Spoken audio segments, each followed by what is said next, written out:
Hello friends, welcome to study with Keerthi YouTube channel. 90 days சேலஞ்சோட இன்றைக்கி day 2 தான் பார்க்க போகிறோம். மார்னிங் 5 o'clockலாம் எந்திரிச்சிட்டேன்.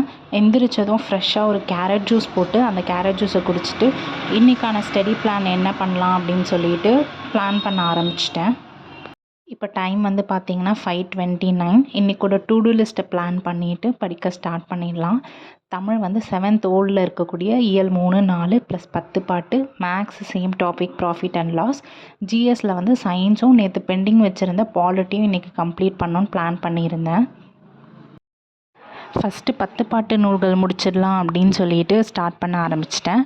அதில் இருக்கக்கூடிய ஃபஸ்ட்டு 5 பாடல்களை மட்டும் இன்றைக்கான ஒர்க்காக கம்ப்ளீட் பண்ணிட்டேன். இந்த நோட்ஸ் வந்து பார்த்திங்கன்னா எனக்கு கிளாஸில் எடுக்கும்போது நான் மார்க் பண்ண நோட்ஸ். கிளாஸில் ரொம்ப அவசரமாக எழுதுனதுனால என்னோடய ஹேண்ட் ரைட்டிங் அப்படி இருக்கும். So just ignore that. தமிழில் இந்த மாதிரி 8 தொகை 10 பாட்டு நூல்கள்லாம் ஃபுல்லாக படித்து முடிச்சிருங்க. முடிச்சுட்டு அந்தந்த நூல் பெயர் போட்டு அதில் கொடுத்துருக்க பாடல் அடி என்ன, பாடல் ஆசிரியர் யார், எத்தனை பாடல்கள் அதில் இருக்குது, அதை வந்து யாரை பற்றி அந்த பாடல் இருக்குது அப்படின்றதெல்லாம் நீங்கள் தனியாக எழுதி வச்சுக்கிட்டிங்கன்னா எக்ஸாம் டைமில் உங்களுக்கு ஃபாஸ்ட்டாக ரிவிஷன் பண்ண ரொம்ப யூஸ்ஃபுல்லாக இருக்கும். ஸோ இதை நீங்கள் ட்ரை பண்ணி பாருங்கள். 10 பாட்டுக்கு நான் பேலன்ஸ் இருக்க 5 முடிச்சுட்டு உங்களுக்கு வந்து நோட்ஸ் ஷேர் பண்ணுறேன். எனக்கு தமிழ் முடிக்கவே 6:23 ஆகிடுச்சு. அதை முடிச்சுட்டு நெக்ஸ்ட்டு பாலிட்டி படிக்க ஸ்டார்ட் பண்ணிட்டேன். பாலிட்டியில் வந்து பகுதிகள், அதுக்கப்புறம் முகவுரை, இது 2 டாப்பிக்கும் தான் நான் கம்ப்ளீட் பண்ணியிருந்தேன். முகவரை பொறுத்தவரையும் அதில் கொடுத்துருக்க கோட்ஸ், அப்புறம் ப்ரியாம்பிள் இருக்கக்கூடிய அந்த ஃபஸ்ட் எந்த லைனில் என்னென்ன வேர்ட் இருக்குது, ஜஸ்டிஸ் எங்கே இருக்குது, அந்த மாதிரி வேர்ட்ஸ் எல்லாம் நீங்கள் ஒன்ஸ் பார்த்து வச்சுக்கோங்க. உங்களுக்கு 12th பாலிட்டி புக்கில் அது ப்ரியாம்பிளோட இமேஜே கொடுத்துருப்பாங்க. மறக்காமல் அதை ரெஃபர் பண்ணிக்கோங்க.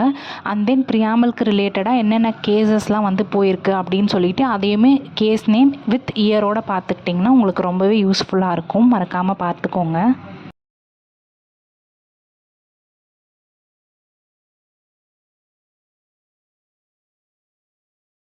இந்த டாப்பிக்லாம் கம்ப்ளீட் பண்ண எனக்கு ஆல்மோஸ்ட் 8:30 ஆகிடுச்சு.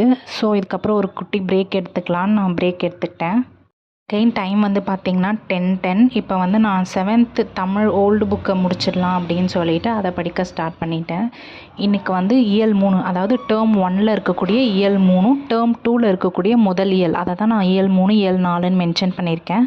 அதை தான் படிக்க ஸ்டார்ட் பண்ணிட்டேன். ஒரு சில இம்பார்ட்டண்ட் பாயிண்ட்ஸ்லாம் ஆல்ரெடி நீங்கள் ஹைலைட் பண்ணியிருந்தாலுமே நீங்கள் அதை தனியாக எடுத்து எழுதிக்கோங்க. நீங்கள் எழுதும்போது உங்கள் கண்ணு ஆட்டோமேட்டிக்காக அதை ஹைலைட்டாக பார்க்கும். அது எக்ஸாம் டைமில் உங்களுக்கு ரொம்பவே யூஸ்ஃபுல்லாக இருக்கும். ட்ரை பண்ணி பாருங்கள். இப்போது டைம் ஆல்மோஸ்ட் 12:35 ஆகிடுச்சு. இதுக்கப்புறம் நான் இன்றைக்கி என்ன முடிச்சிருக்கேன்னு சொல்லிவிட்டு அதை மார்க் பண்ணிவிட்டு நான் நெக்ஸ்ட்டு மேக்ஸ் படிக்க ஸ்டார்ட் பண்ணிட்டேன். மேக்ஸ் இன்றைக்கும் ப்ராஃபிட் அண்ட் லாஸ் கிளாஸில் ஒர்க் அவுட் பண்ண சம்ஸ் தான் போட்டு பார்த்துட்ருக்கேன். மேக்ஸை பொறுத்தவரையும் உங்களுக்கு அந்த டாப்பிக்கில் எவ்வளோ கிளாரிட்டி இருந்தாலுமே நீங்கள் அகைன் ஒர்க் அவுட் பண்ணும்போது தான் உங்களுக்கு வந்து இன்னும் அதில் ஸ்ட்ராங்காக இருக்க முடியும். ஸோ நீங்கள் நமக்கு தெரிஞ்ச டாபிக் தானே அப்படின்னு விட்டுறாதீங்க. எவ்வளோ தெரிஞ்ச டாப்பிக்காக இருந்தாலும் அகைன் ஒர்க் அவுட் பண்ணுங்கள். ஸோ இன்றைக்கி டே வந்து நான் மேக்ஸோட கம்ப்ளீட் பண்ணிக்கிட்டேன். பிகாஸ் எனக்கு கொஞ்சம் வெளியில் போகிற ஒர்க் இருந்தது, அதனால தான். சயின்ஸ் மட்டும் என்னால் கம்ப்ளீட் பண்ண முடியல. நீங்களும் இந்த மாதிரி ஷெட்யூல் போட்டு ஏதாச்சும் கம்ப்ளீட் பண்ண முடியலன்னா டீமோட்டிவேட் ஆகாதீங்க. இனிஷியல் ஸ்டேஜில் அப்படி தான் இருக்கும். போக போக ஆட்டோமேட்டிக்காக நீங்கள் எல்லாமே கம்ப்ளீட் பண்ணிடலாம். ஸோ அவ்வளோதான் ஃப்ரெண்ட்ஸ், டே 2க்கான வீடியோ. உங்களுக்கு ஏதாச்சும் டவுட்ஸ் இருந்தால் மறக்காமல் கமெண்ட் பண்ணுங்கள். தேங்க்யூ ஃபார் வாட்சிங்.